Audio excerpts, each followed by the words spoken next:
We are starting a brand new sermon series today that has a little bit of an intriguing title. I know, in fact, I see a few of you who I haven't seen in a little bit, and I know maybe you saw that the preacher is talking about, I'm an atheist, and you thought maybe you should show up before they shut this church down.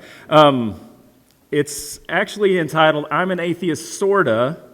And what we're going to be talking about throughout the month of November are some of the ideas about God which I no longer hold to. I have shared in worship before that there were times in my life that I really did identify as an atheist, especially in college and shortly after college. And even since then, there have been plenty of times in my life where I've really wrestled with exactly what my conception of God is, and my ideas and beliefs and conceptions of God are constantly shifting in various ways, and I hope yours are too, because God, the idea of God, is bigger than any of us can completely wrap our minds around, and so I hope you're always open to having whatever your beliefs may be challenged and pushed a little bit. But in my own walk, in times when I've really wrestled with whether or not God is, one of the reasons that I've wrestled with that is in large part due to certain beliefs that I thought I had to adhere to in order to believe in God. I've talked at length before that some of those had to do with science. I come from a science background, and I still very much believe in science. Eventually, I realized that I didn't have to read the Bible in the way that I thought I had to read the Bible, and so I was able to reconcile my scientific worldview with a different kind of biblical worldview as well. But there were other things that I thought I had to believe about God that at various points in my own life, my own journey of faith, no longer matched the reality of my experience. And so I want us to take these next few weeks to talk about some of those things. We're doing this in part because these points, one of them in particular, in fact, the one that we're talking about today, actually came up in conversation not too long ago with a couple of other members of our church. And so I know that some of these things are issues that many of us have wrestled with and perhaps continue to wrestle with. So in talking of being an atheist, what I mean is I no longer believe in these particular concepts of God. And today that concept of God, which at one point was a huge obstacle for me in coming back to faith or in keeping faith, was the idea that God is in control. And so today's message is entitled, I'm an Atheist about a God who's in complete control. In many respects, the message today may be, at least from my point of view, the most important of these four messages that we're going to be talking about throughout November. It also may be the one with which many of you may disagree. And I just want to be upfront here and clear. We're a church where that's absolutely okay, right? Where you are not only allowed to disagree with the pastor, but you are encouraged to think on your own, to be critical in the way that you think about all of these things, so that the faith that you have is your own and not one that is just given to you.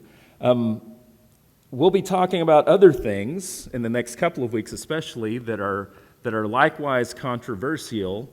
For instance, next week, in the lead-up actually to our Interfaith Thanksgiving service, we'll be talking about leaving behind the God who only believes in Christianity. So we'll be talking about a God who is embracing of other pathways of faith. And then the following week, we'll be talking about a God I've left behind, and that's a God who condemns people to hell.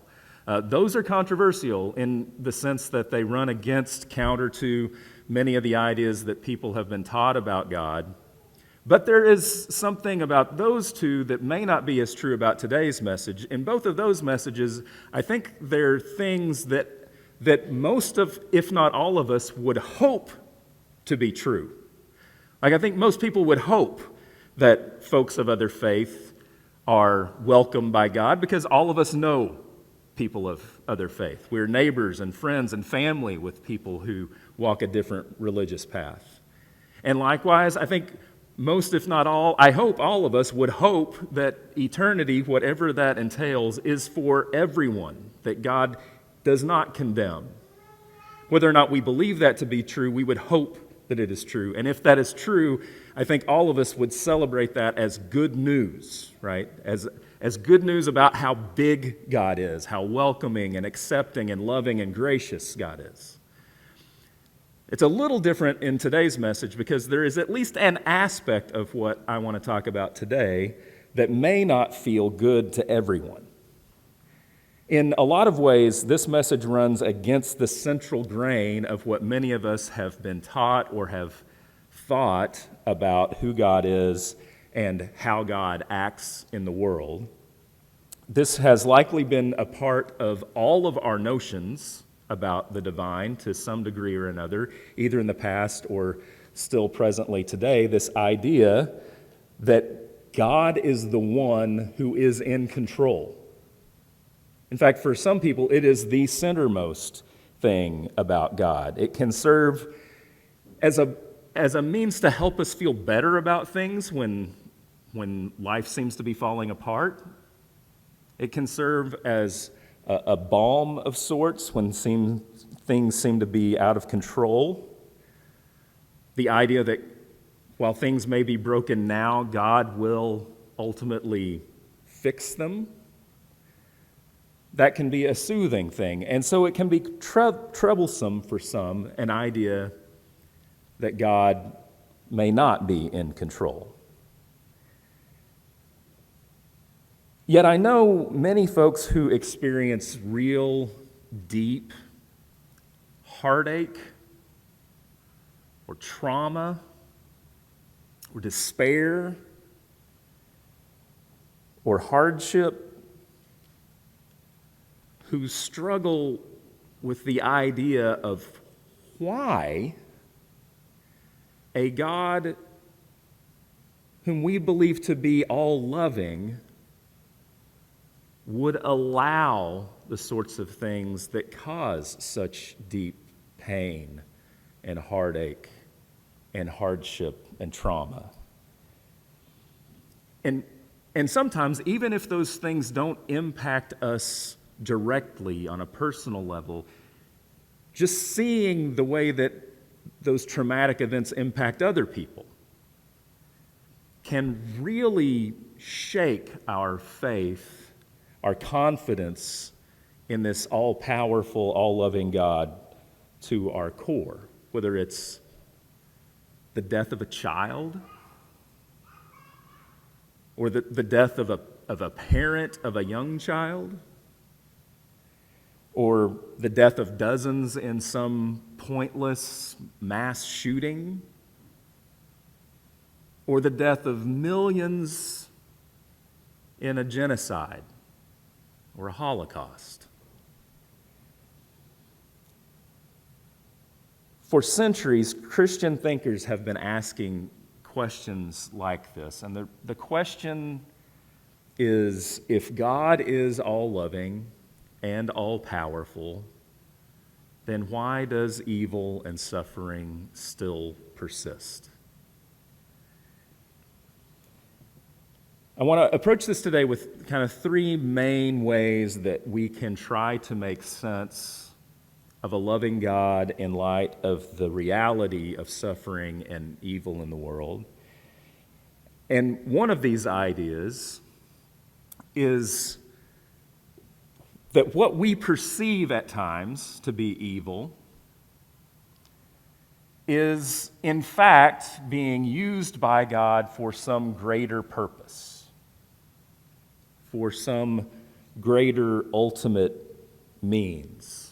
That while there is suffering in the world, it is only temporary, and that God is using that to do something, achieving God's greater good. A saying that goes with this that tells us, I think, how prevalent this is even probably in all of our theologies to some degree, or certainly in our cultural theology, because the saying is so prevalent. A saying that goes with this idea is that we often say or heard said, everything happens for a reason. By the way, sometimes that reason is that we were stupid, right? Everything does happen for a reason, but it is not always attributable to God. But we say, everything happens for a reason. We often hear that when something horrible happens, when something tragic befalls us or someone we know, or just a story that we see. We say things like, I don't understand why this happened, but I know everything happens for a reason. And behind that statement, at some level, even if we don't consciously think this, behind that, undergirding that, is the idea that everything is part of God's will.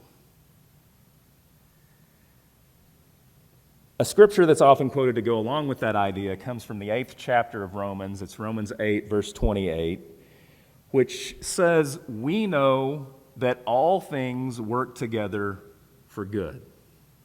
And we've talked about this verse before.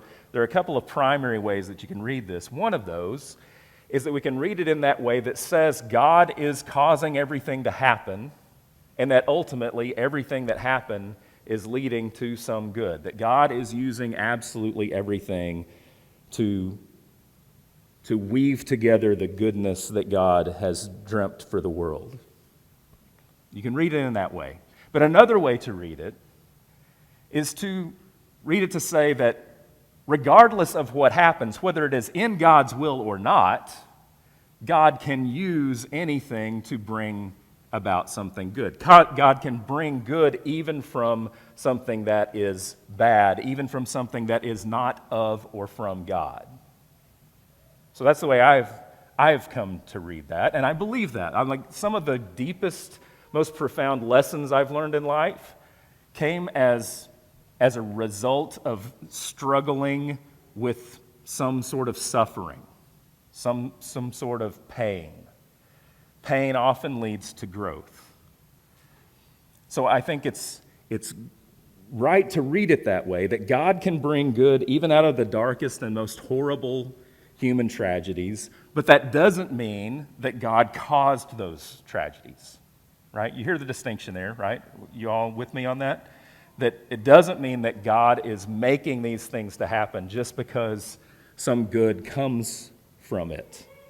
Now, some theologies insist that it must have been planned in God's will, or else God isn't ultimately in control. And actually, I think for some folks, that reveals the fact that the omnipotence of God, the all-controlling nature of God, the all-powerful nature of God, is more important to their concept of God than is the all-loving nature of God.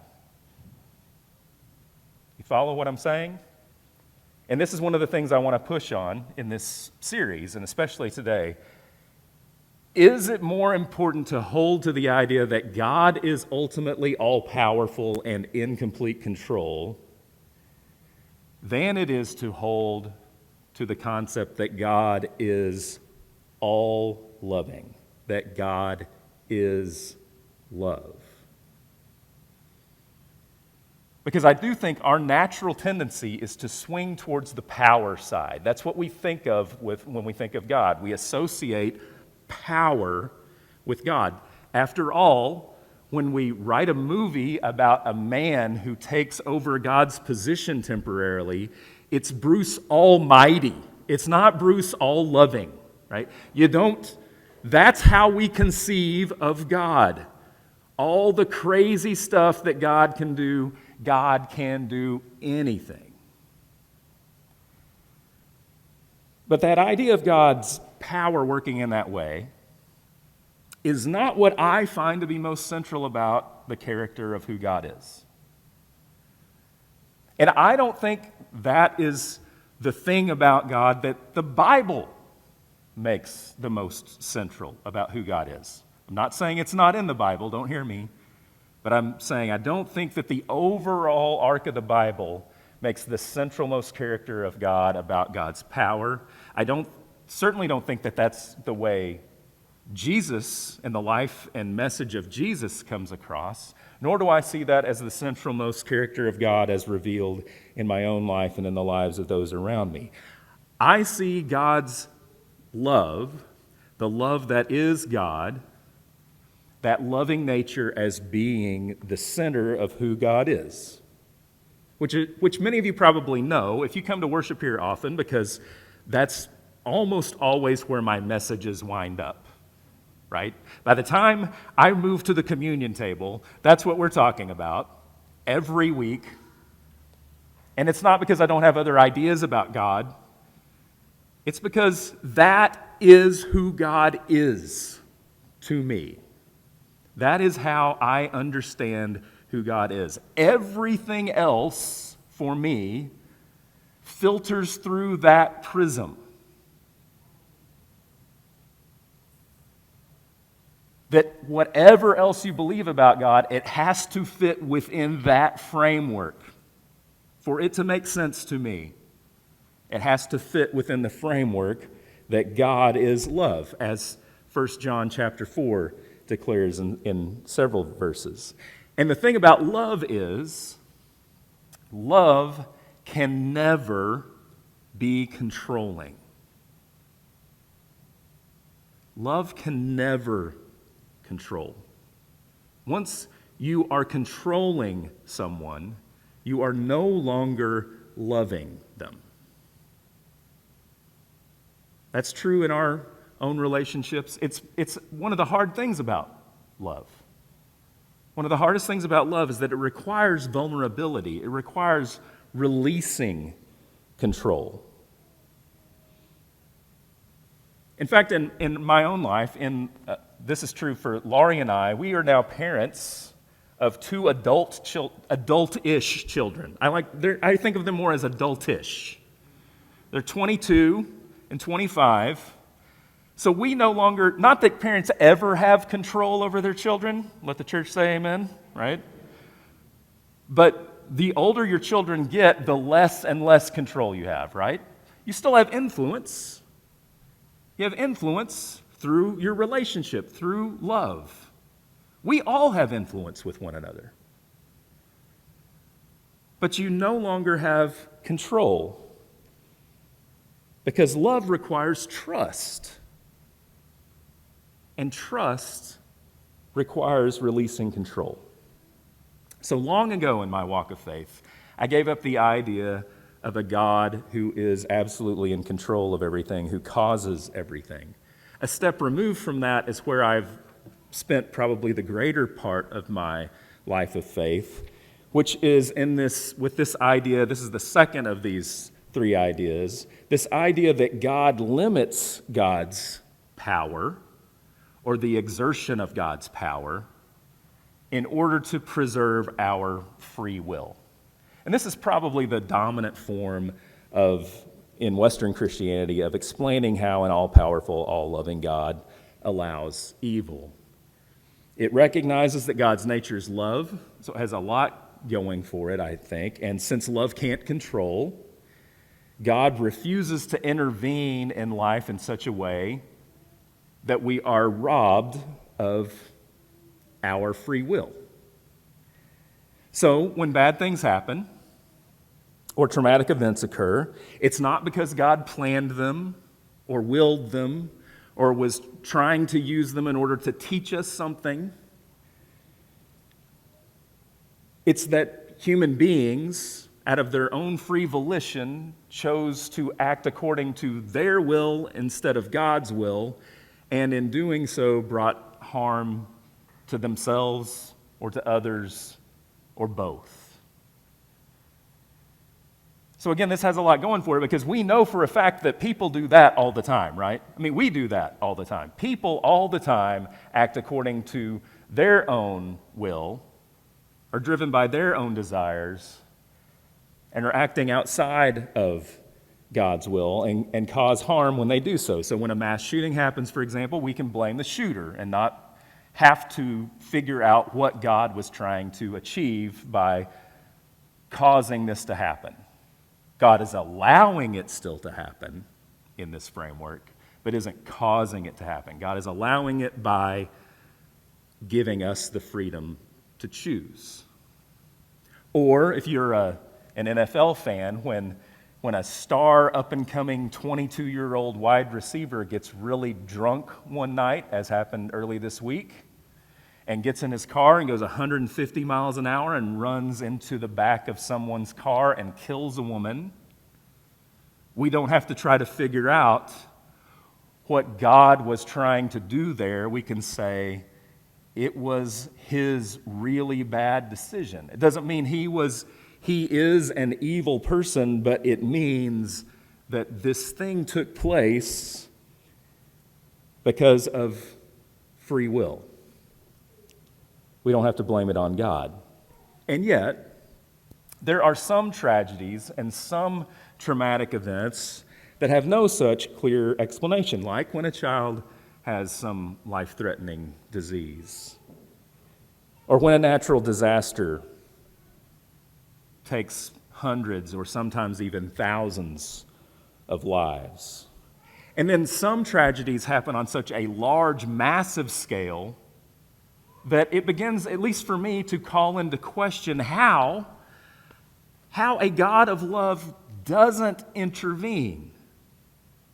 For instance, in a genocide or the Holocaust. We can say it happened, again, due to evil choices taken by people, like Hitler.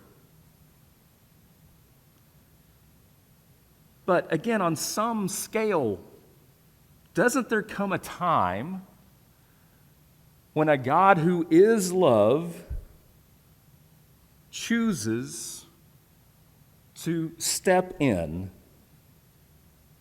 chooses to bring that suffering and pain to an end? Sure, we can learn from that suffering and pain, but can't God in all of God's godness find some other means? Aren't some tragedies worth intervening in? You know, the Orthodox view of this is that while it may not make sense to me, it may just be because I don't understand the vastness of God. And that's true, by the way. I don't. The older I get, the more I adhere to the mystery of God and the belief that I will never completely understand all things that are God. Folks often, when it comes to these sorts of questions, quote Isaiah chapter 55, which talks about how God's ways are higher than our ways and God's thoughts are higher than our thoughts. This is always one of those verses you go to when you just don't have any answers. It's like, well, you know, God's ways are higher than our ways. Seems an odd thing to say, like in the Holocaust, though, right? That doesn't feel like a higher way. And there are things about God that I certainly can never fully understand, but there's one thing about God that I don't believe is that mysterious at all, and it is this simply, that God is love. So let's put this at a human level, a personal level. Let's return to this metaphor of us as loving parents, thinking about God as a loving parent. Imagine that a family is out at the lake on a day like today, beautiful day. And imagine that the father of this family, and let's say that the two children of this family are of age. They're responsible for their own actions. But these two children, as siblings sometimes do, engage in a little argument. And on this particular day, it gets out of hand. And his father sees one of his children starting to drown the other of his children. I know this is a little bit of a stretch. I hope, at least, that this is a lot of a stretch for your families. But if that were to happen, what would the loving thing for the father be to do? Would it be for the father to say, well, they are all old enough to know better. They do need to learn that there are consequences to their actions. I have to, out of love, give them the freedom to make their own choices. Or is the loving thing for the father to do to step in, to save one child from harm and the other child from inflicting it and bringing harm to both? It's one thing to say it's not loving to control another. It's another to say that it's ever loving to allow harm that can be prevented. In many respects, here's the rub for me. In many respects, it's actually more painful to think that God could intervene if God chose to, but that God chose not to. Y'all tracking with me?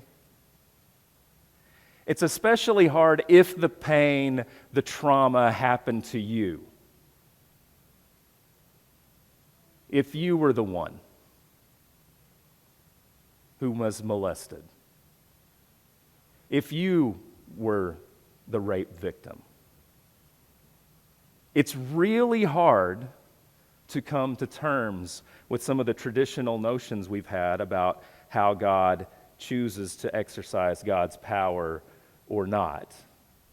When someone suffers that kind of immeasurable physical or emotional or spiritual violence, about the least helpful thing you could say to them for why God didn't stop it is because God chose not to. And from my admittedly limited point of view, the least loving thing in that moment that God could choose to do is nothing.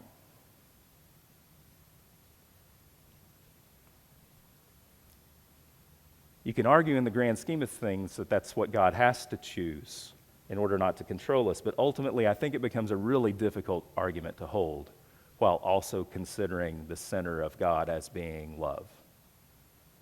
So that leads us finally to this third option, which is the option I have come to espouse, the one that may be difficult for us to wrestle with. Again, the first traditional notion is that God does control everything. We just don't understand the reason for it all. The second option is that God could control everything, but limits God's self to preserve human free will. And this third option is God can't control everything. And I know that's almost weird to just even hear said in church, that God can't anything. But what if God can't control everything? Not that God chooses not to, but what if God can't? Because God is love, and love can't control. What if it's so foundational to the nature of who God is that it's not that God is giving up some of God's power, but that we have misconceived the nature of God's power?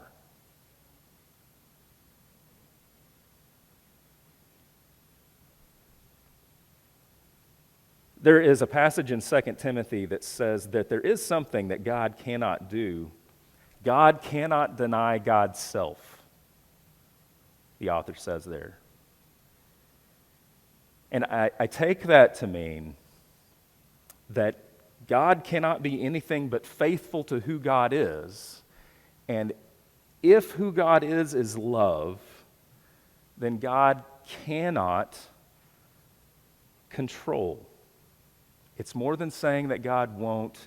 It's saying that God can't, at least not without help. Now, again, I know this goes against the way we traditionally think about God, but what if God needs help in order to exert God's power? What if God is ultimately relational? What if there were a faith that said that the most powerful way God comes into the world is through a person? And what if it wasn't just true in the time of Jesus? What if it's still true? What if the way God works in the world is through bodies, through creation? What if that's the point of creation? For creation to partner with the love that is God in order to bring about a better fulfillment of God's dream for creation. You see, I'm not trying to limit God's power. I just want us to think about whether or not we've thought about it right. I think God is all-powerful when we allow God to be all-powerful, when we join with God in God's power, when we become that embodiment, when we become that body of Christ, which is what we're called to do as church. It's not that God limits God's power. We do.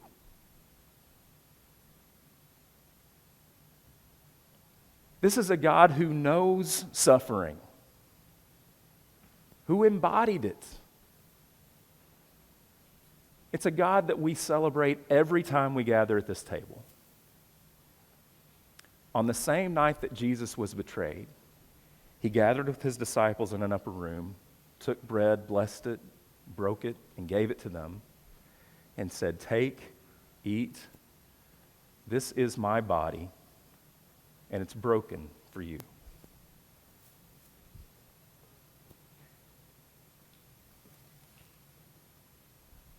After supper, he took the cup, and after giving thanks for it, he passed it to them as well and said, "Take this and drink of it, all of you. It's my blood, the blood of a new covenant, a new promise, a new way of doing life and love with one another. As often as you drink it, do so remembering me." Every time we gather at this table, we do so in remembrance, and we do so remembering that this unexplainable love of God is not only given to us, but is in us, that we're called to partner in this way because all are invited to the Lord's table.